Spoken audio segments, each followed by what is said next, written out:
Hey, what's up guys, Brett Maverick here.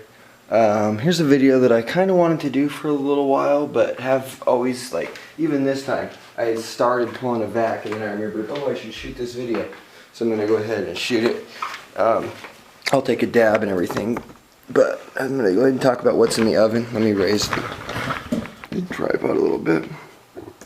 It's G-Cut from Bluebird, the grower. Awesome grower. I love all this stuff, the Hollywood OG and the $100 bill OG and the G-Cut and 707 headband and all the amazing flowers they grow. So really happy to be running that. What's on the top rack up there is what I poured out of the extractor, and what's on the bottom is, a lot of people wonder, when I pour, does it get everything out, or what happens with what's left in and whatnot. Sometimes I'll pour alcohol in it and get it out and use it for like edibles or pins or something like that. Lately I've been scraping it out and then putting it on a different rack, and then when I purge that, what happens is it tends to start to butter on me, and that's from the scraping it while it's full of butane. So I have it on a different rack so it doesn't spread and mess up my main slab. So the main slab I can purge way longer than I purge the bottom one without getting any fucking clouding or anything like that. So what happens is I purge them until the big slab is done, and then I take the bottom one and I throw it into a Pyrex and then whip it and make it into butter. So, but the main thing that I'm talking about is this top one right here. That's the one that that we're going to be making shatter out of. And I guess something I could say, if you open blast like into a Pyrex, obviously you're not going to be able to pour it out onto some parchment. I do not suggest blasting on parchment at all. If you really want, you can blast onto this shit, the PTFE stuff, but it's kind of a pain in the ass to get it off of it. You have to purge quite a while on it before it's stable enough to get it off of there, and a lot of strains just aren't very stable, so you have to agitate the hell out of them just to get them off of it. And you guys have seen my techniques for peeling it off with a parchment. It's not like I'm not using the proper techniques to get it off of it. It's a lot more sticky than the parchment. Yes, there's techniques you can use to get it off, but still, if you use those same techniques with parchment, it's going to be even easier. So in my situation, I'm not having liquid butane come in contact with parchment. The oil that is getting put onto the parchment is over 80 degrees Fahrenheit, so it's less than 1% butane. There's less than like 2 milliliters in over 100 grams of oil, versus people putting thousands of milliliters of it onto the parchment. That's really what they're talking about when they're talking about using this shit. It's not pouring oil out that's not purged. Anyhow, so what I suggest if you use a Pyrex is to stick the Pyrex into your chamber and vac purge in the Pyrex for a while until it stops reacting, until it's completely doing nothing. Then scrape it out, and then you won't have the issues with the buttering. If you let it cool down and it's so hard to scrape it's like shatter, slightly heat it. The object is to not make it not foam up. When you're scraping like butane soup and it starts to foam up and turn that lighter color, that's right there is where you created what a lot of people refer to as the nucleation point. And if you were to take that and put it on a different rack like I do, you'll see it happen in the shit that I scraped and not happen in the shit that I poured. And when you're pouring, you also have to make sure you're not being all violent with that too, because there's definitely ways to agitate it when you're pouring it. So after I've talked about all that, let me go ahead and take a quick little dab out of the money. I'm actually going to dab what won first place in the NorCal Secret Cup. This was number 8. And this is what took first place overall. It actually had 0.01 less milligrams of terps than the actual holy water. The holy water only had 0.01 milligrams more terps than this did. And this is what won first place. It is so stinky. It's sour diesel, made by Canna Farms of elephant extracts. This shit is, oh my gosh. It smells similar to the sour diesel bubble that I've been dabbing on, but to have it in oil, that's just epic. It gets you ripped. And when I say this, because the material was 2 years old, it had been frozen for 2 years. And when I say that, people think I meant fresh frozen. And no, the weed was harvested and it was dried, and then after it was cured, it was stuck into a freezer for 2 years. and then it was taken out of the freezer. The person takes it out as they run it. And I guess they just did a huge grow or something 2 years ago. And you saw the color on this, it isn't dark. When it's dark, that's because of something's happening, some kind of either it like breaking down or going stale, or something's happening to the actual material that makes it extract a lot of foul shit. A lot of people think, no, all the trichomes are turning amber and that's why the oil's black. If you think that, I am so sorry, but you're not using much common sense or logic. It's not because the trichomes are amber. A lot of people think that's why oil's dark. I've ran stuff that's got at least 40% amber and made straight gold shit like that. It's not because of the fucking trichomes. Those extremely amber terminated heads, you don't even extract those. Those are still in the material. It's not, when it's completely fucking wax, there's nothing to be extracted. Alright, here we go. I'm going to go ahead and take this dab, and then I'll get on to the pull in a vac, which I'm sure most of you wanted to see and you didn't want to put up with all this bullshit with me rambling and dabbing. But cheers.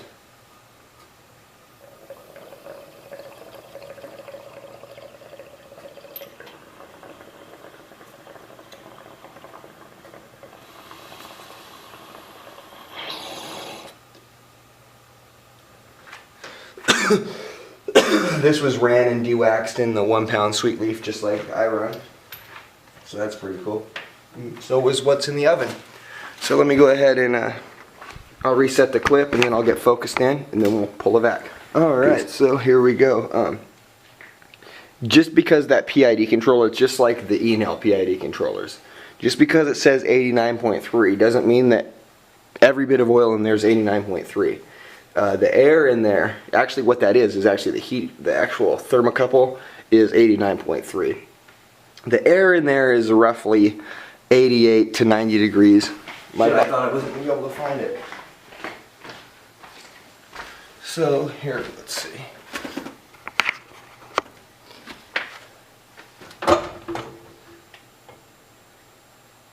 .0 all the way around. A lot of people think I'm bullshitting when I say how even the slabs are in the oven, and even though that's just not taking up the whole rack.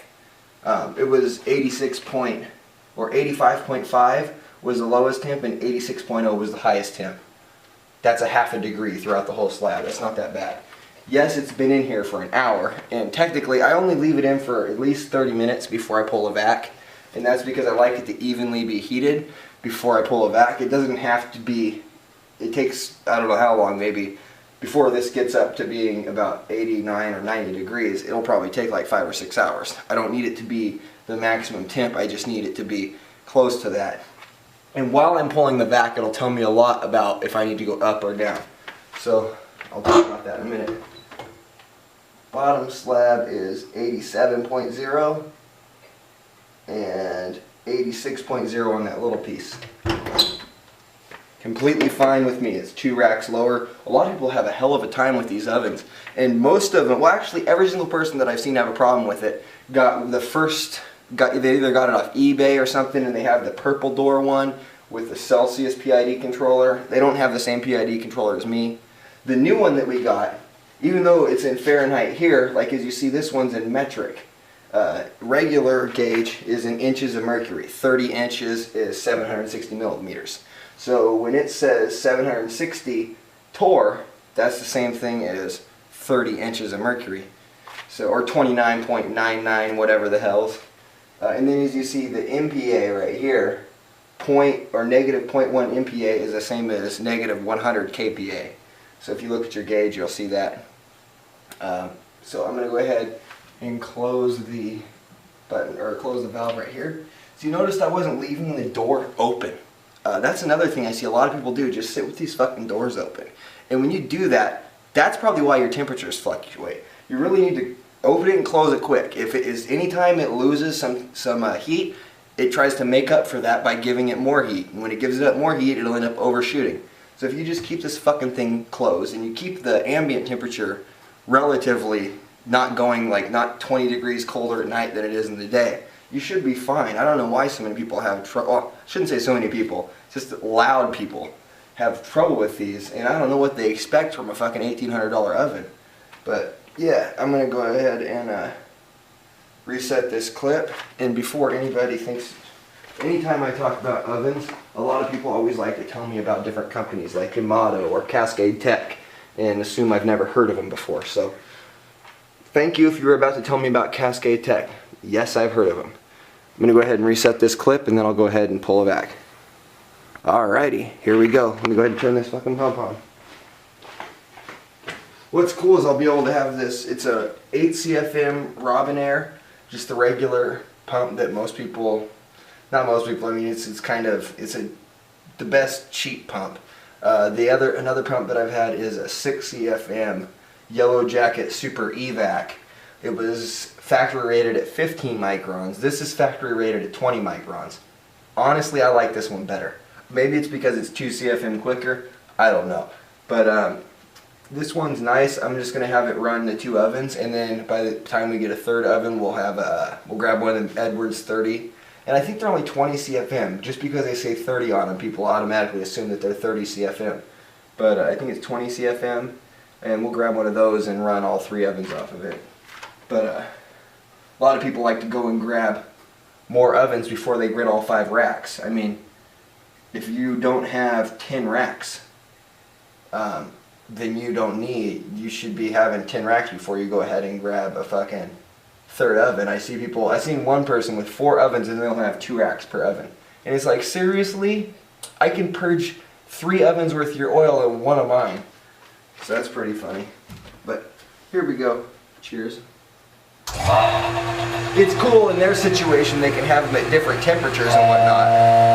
The different ovens could be set at different temperatures, but in the picture they were all at the same temp.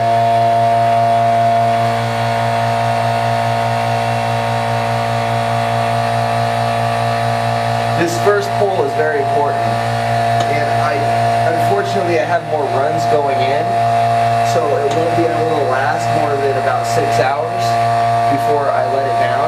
So I really like to go at least 12 or 24 on the first pull. And that's not with the pump running. I'll leave the pump running at least 2 hours, up to 6 or 8 hours. I mean, I've ran this pump 24 hours before, but it really doesn't need to run. You don't lose any of your vacuum because the air is already heated. When you have like a chamber where all the air in the chamber isn't heated and you pull a full vacuum on it and you don't let all the air heat up again, what happens is molecules expand as it's heating, so you'll lose some of your pressure, or some of your vacuum. One thing I like to do is have it spread as thin as it possibly can, and that's why I like to pull this big ass muffin. Some people think the muffin causes buttering. Man, if you look at what I'm doing, try the scraping thing like I was talking about. Try to not scrape cane soup. And try to not agitate the shit and not get it hot, because I think that has a lot more to do with it than a muffin. I pull muffins on everything and it doesn't make my shit butter. But anyhow, as you can see by the way it's expanding, I'm probably going to have to add a few more degrees. If the muffin doesn't fall in 24 hours, I start adding heat.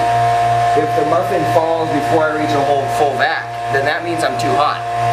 So that's how I decide. I mean, I like the muffin to fall over between 30 minutes and 5 hours, 6 hours.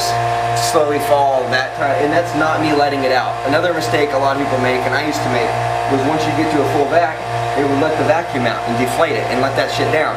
Don't do that. Let it fall on its own at a full vacuum. And if it doesn't, like I said, that's when you can slowly start adding heat. And I'm not telling people how to make oil. You make oil how you want. If you're looking for tips, that's what this is for. This is for people who are looking for help.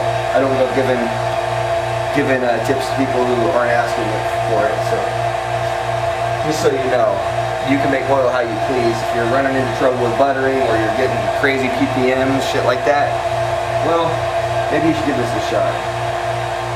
What I really like about the muffin is that's the only time that every single bit of the oil is exposed to the low pressure. Once it's a slab, only the surface, and whenever a bubble pops, anything that's exposed to, that's when it's exposed to the low pressure. The actual center of the slab is the same as it is out here. That's kind of what people don't understand. If you put a rock in a vacuum, the inside of the rock isn't at no negative pressure. So here's where I start to watch it. Once it starts to look like it's going to get close to the edges, I start to let the air in, and watch how I let the air in. I don't do it too fast, because I don't want this thing to fall fast at all. See, I'm just letting it in a little bit at a time. I'm letting in not more than the pump is pulling out. If I let it out, if I let too much air in too fast, it'll fall real quick, and I don't want that. So yeah, this is going to be some stable shit, so I'm going to have to raise my temperatures on it. But I won't do that until tomorrow. But like I was saying, this is when every bit of the oil is exposed to that low pressure. And what I am completely baffled by, and I can't lie, I started vacuum purging without completely understanding why. It was just because that's what people were doing. And so many people do it, and they think that the pump is sucking butane out of the oil, and they think all this weird thing that the butane is getting pulled out of the chamber and it has to get sucked out, and if there's still gas in the chamber, it gets back in the oil, and they really have no understanding of pressure and boiling point. And whenever you reduce pressure, that reduces the boiling temperature of stuff. When you raise the pressure, it raises the boiling temperature, just like a pressure cooker. And so what you're really doing here is you're lowering the boiling point of the solvents, and it's doing it to everything. It's doing it to your terps, it's doing it to THC, all that shit. So we're not reaching an absolute vacuum, and that's another thing people don't quite understand. Not everybody's pump is doing the exact same thing. This pump isn't doing the same thing as like I was talking about them Edwards 30s. Those pull way deeper than this pump pulls. If you have one of those, you're probably not going to want to leave it running for 2 hours or 6 hours with the hooked to the oven like that, because you're going to start evaporating stuff that you don't want to evaporate. No matter what. Right now there are terps evaporating, but there's a lot of solvent evaporating too. All these bubbles, it doesn't mean that they're all from butane or propane or whatever. A lot of it is terps too. There's a lot of volatile shit that we extracted from the plant. That's butane. The reason we're using such a light solvent, there is other solvents that strips just as good as butane and propane does, but they're not as volatile. So in order to evaporate them, you have to evaporate goodies. So what's so great about butane and propane is the boiling temperature is so fucking low that we're able to get it out with leaving a lot of the good stuff still in the oil. But no matter what, you smell terps evaporating when you're doing this. So there's no real way to do it without leaving terps as far as vacuum purging. So yeah, I hope you all understand that.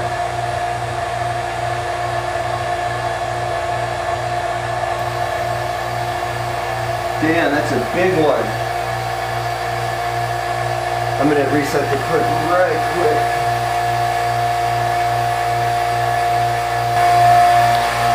And we're back. It didn't fall too far. So I can already tell I'm going to have to increase my temperature just by how this is reacting. And this is going to be something that's crazy stable.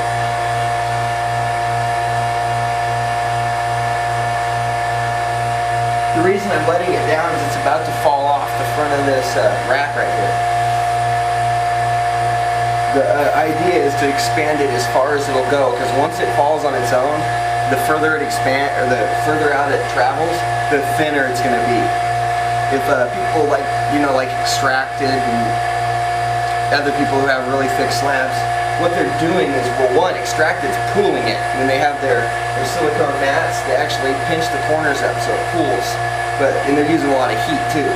But their oil isn't spreading out to be thin, it's actually staying cool, and that's counterintuitive in my opinion, unless you're using so much heat like they are that they've completely turned the extract into a liquid.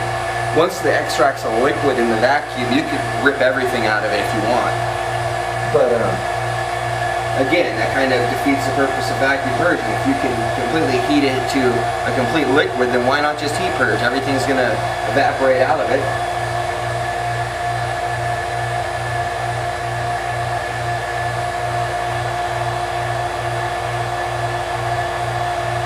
And then, like I was talking about with it being thin, the more surface area exposed to the low pressure, the more solvent you're going to be able to remove.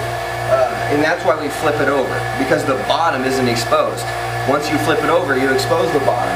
People who then flip it back over again without letting it really finish doing what it was doing on that side are also kind of, that's another thing that is counterintuitive.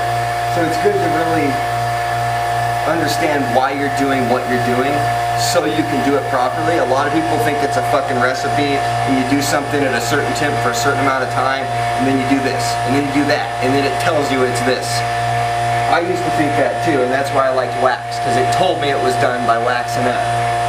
And so many people still to this day ask me, how do you know when shatter's done? It doesn't do something that tells you it's done. For me, I know how much I have to purge it. I mean, combination of time and temp. The lower my temperature goes, the longer the time has to go. But then from there, it just comes down to aesthetics. I don't like it to be full of bubbles. So when it gets down to being about the last 24 hours of purging, I'm trying to make it look sexy. And I'm not really worrying about removing anything else. I've pretty much done all it can do. I had said in a video in the past that it would be awesome if there was some kind of gas gauge like the Cascade Tech has in their some of their ovens that measures to parts per million of the gas in the air, just like a CO2 sniffer in a grow room. And what's cool with that is it can you can see when that ppm stops going down. Once it's gone down as low as it's going to go, it's going down. You know that you're no longer removing anything from the oil.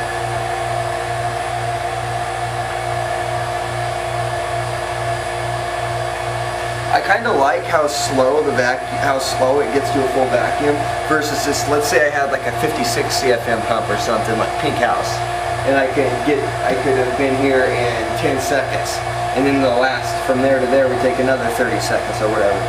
It would my muffin would just expand way too quick. I wouldn't be able to control it the way I'm controlling it now. So I did around, I think probably 12 CFM would be where you're pushing it, as far as that's when you'd want to jump to a bigger oven. The 56 CFM is awesome if you're running a 7.2 cubic foot oven. This is only 1.9, so 8 CFM, 8 to 10 CFM is fine in my opinion. I even ran 6 on it and it was fine.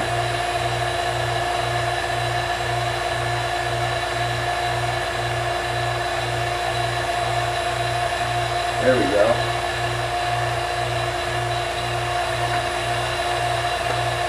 So I hope you guys get what I'm talking about. Let me go ahead and show the gauge where it gets to when it's about done. So see how the needle's not quite to the lowest number? It gets right on the lowest number, and depending on the pressure outside, if it's like a low pressure day, then it's actually higher up.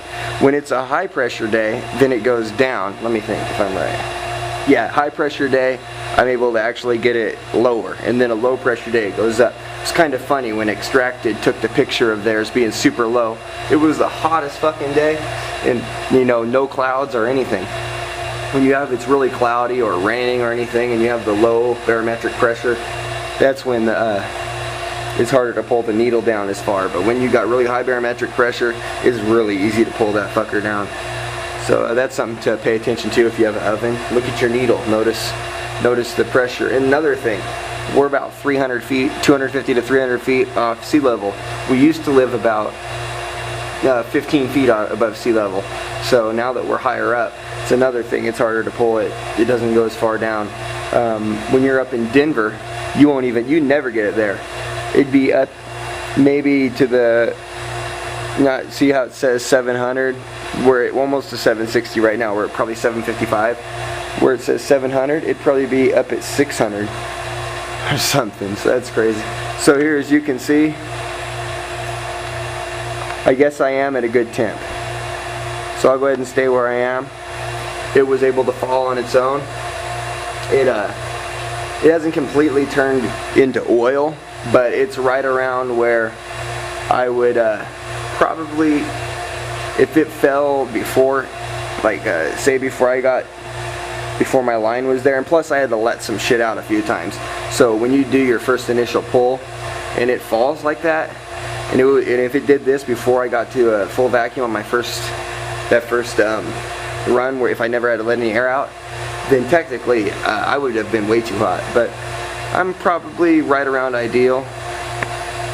So now what I'm going to do is leave the pump run for at least 2 hours, and then when I turn it off, before I turn the pump off, I close that valve right there, and that seals it completely seals it, and it'll stay at a full vacuum for 24 hours. But I run the pump probably every 12 hours or so. And then even more frequent. Anytime I open the door, of course I have to run it, because I had to let the vacuum out to open the door. So anytime other slabs are getting tended to or whatever, then it does, anytime the other slabs are getting like flipped or put in or anything, then I have to let it out and then re-pump it. So I'm going to go ahead and take one more dab with you guys. I'll go ahead and use this ceramic domeless nail. I'm going to go ahead and turn the camera off while I get my dab and everything ready. And then I'll be back when I got my dab ready and got the thing preheated. So, peace. Alright, so I'm about to use a ceramic nail, and I figured I'd talk about these IR guns first, because a lot of people like to use them on the ceramic nails. But what a lot of people don't know, see it says high, it maxes out at 666, or no, actually almost 7. But anyhow, a lot of people think it's actually the red dot that measures where the temperature is, and they'll go by where the red dot is. They'll think I'm taking the temperature right now of where the center of that is.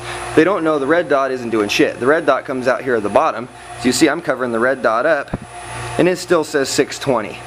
My finger ain't no 620. Vice versa, I'll cover where it's really reading from up, and shine the red dot on there. Oh, 94.5. That shit ain't no 94.5, but my finger fucking is. So a lot of people don't understand that, for one.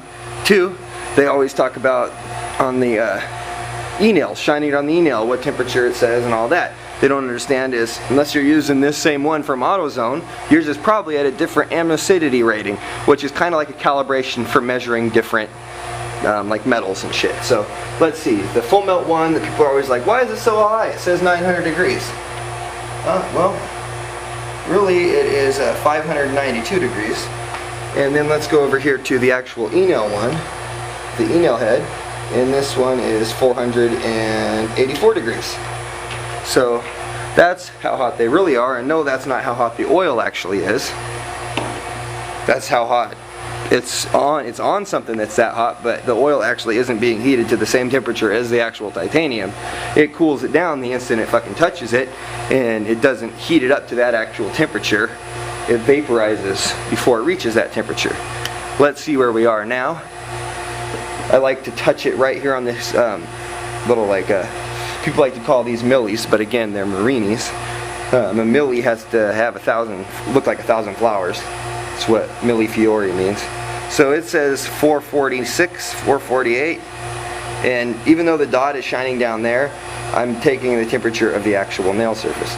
It's around 430. I'm going to torch it a little bit more.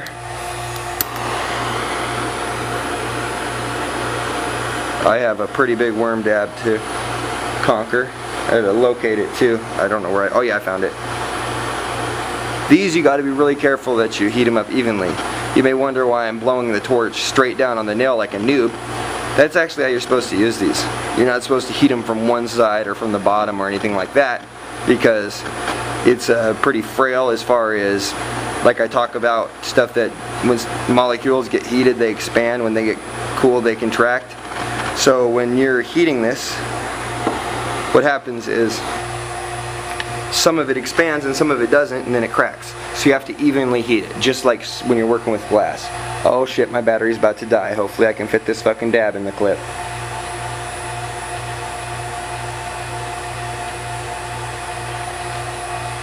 Hopefully we make it. Then I got to get back to run number 2, which is almost ready to de-wax. It's been chilling for a little over an hour.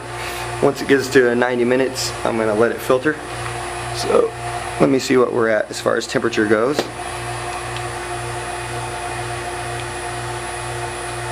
High. Oh, it's way too hot.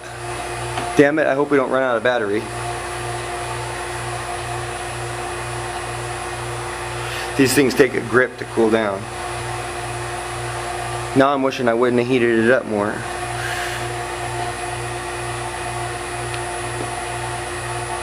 $617, $579, whatnot. It's around 600. Just below 600. I think I can do it now. It'll be a little hot, but who gives a fuck? Cheers.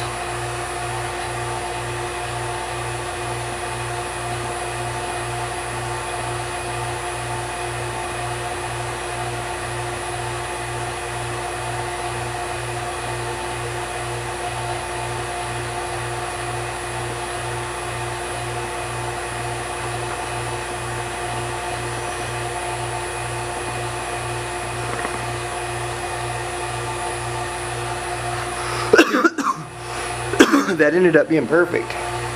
Yes, I left a lot of hash behind that one of you probably wishes they had, so I apologize about that. Just like eating in front of a poor person.